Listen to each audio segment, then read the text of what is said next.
Here with Maxine Clark, founder and chief executive there. Thanks for joining me. My pleasure. Yeah, here in St. Louis, right in front of the Build-A-Bear workshop. Yes. And this noisy fountain. Yeah. I think what the number one thing that a leader does is listen. And because you can't come up with all the ideas yourself, and so if you're always talking, which a lot of leaders do, or we're all capable of, going on and on and on. But when you're listening, you really can hear a lot of things, like you told me about the then, because you were really listening to what he had to say. And I'd say that that's the part for me that, and with kids, you have to sometimes listen closely because they don't all speak perfect English, or they might be of a different nationality, and so you're listening. And they're not usually talking at you like a lot of adults do. They're really talking to you and with you. And there's a difference between talking to you and talking at you, because at you is maybe screaming or preaching, and to you is trying to have a conversation. And so I think that leaders really have to listen, and then when you listen, there's so much opportunity and possibility in the words that people are saying to you, and they don't even know it. They don't know the power of their words. On the other side is the opportunity to make somebody's day. And if you're listening, you can find sometimes the littlest thing that matters to them that will change their life because you remembered it. And if you're talking and not paying attention, and so that day I remember how much fun we were having. It was really exciting, and when you're really in doing the work and you're like thinking about it from a customer's perspective, you just have just hear things differently. And I think I am always been sort of when I was a child, the people that did pay attention to me and helped me develop my sense of self-esteem, and then the people that ignored me or didn't pay any attention, and what impact both of those had, strong impact. And so I realized that you don't just walk by people in life unless that's what you choose to do. You have an opportunity to walk by them and make a difference, and that's really what leadership is. It's helping people see their full potential. And sometimes people you make a difference by giving them something they don't have, money or clothing or a roof over their head or knowledge, which is the way most leaders in the working world work. It's not that you're giving them any real tangible thing other than their paycheck, but you're giving them knowledge that they wouldn't get any other way except from you. And what are you going to do with that opportunity? What's the legacy that you as a leader are going to leave behind? And I think that the people that I know, when I interview people, I always say, what people that you've worked with are you most proud of what they've accomplished since working with you? And it's amazing how sometimes people can't think of anybody. They don't even know what people that used to work with them do anymore. They haven't stayed in touch with them. And I think leaders are connected to their past, to their present, and that reason is that the future, is that those connections that you're not talking to people just so they'll do something for you in the future, but you go into it genuinely and authentically, and then later something might come of it that's really meaningful, but it might not, and that doesn't mean it's any less. It just means that it's just different. So I think that's pretty much the story there about that one. Yeah, I think in most organizations you have to earn someone's respect and trust.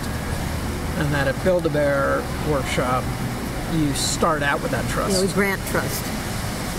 Where does that philosophy come from? I think that, I think my own I think it's a good philosophy to have, but I think that I learned it myself from my parents, I think parents do this. You teach your kids, and then you hope they're going to make the right decisions, and so you're trusting that they will, and then if they don't, you bring them back in, and then they have to earn your trust, and then you grant them a little bit more trust, and then whatever, and it's a process of hoping that the things that you've taught them are going to stick, and that's the granted trust. You can't go out and some parents do this. They think their kids are going to be bad, that they got to watch them all the time, they got to keep them on a leash. That's not trust. That's control. And I think there's a big difference. So I think that trust really, when you grant people trust, they have to sort of be accountable for their actions, and it relieves you of some of the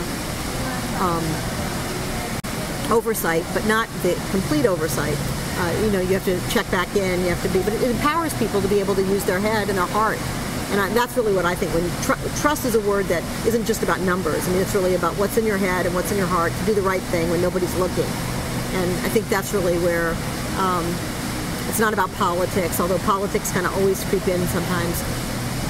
It's really just about, almost just what would you do, and, what would you want done to you, the golden rule, and then what would you do when no one was looking, And that's how you try to pick your friends. And I could say that I assume the best in people, and then if they let me down, it's hard to win that back, but they can. But then it becomes earned trust versus granted trust. Yeah.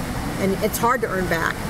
It's like 3 times as much as needed when you lose trust with someone. And so when we interview people at Build-A-Bear, we bring them in and we have them make a bear. And we have them, if they can't make a bear and they can't be comfortable doing that, we watch them. And if they can get into this, if they can be a child again and make a bear and have fun, they don't have to pay for it or anything.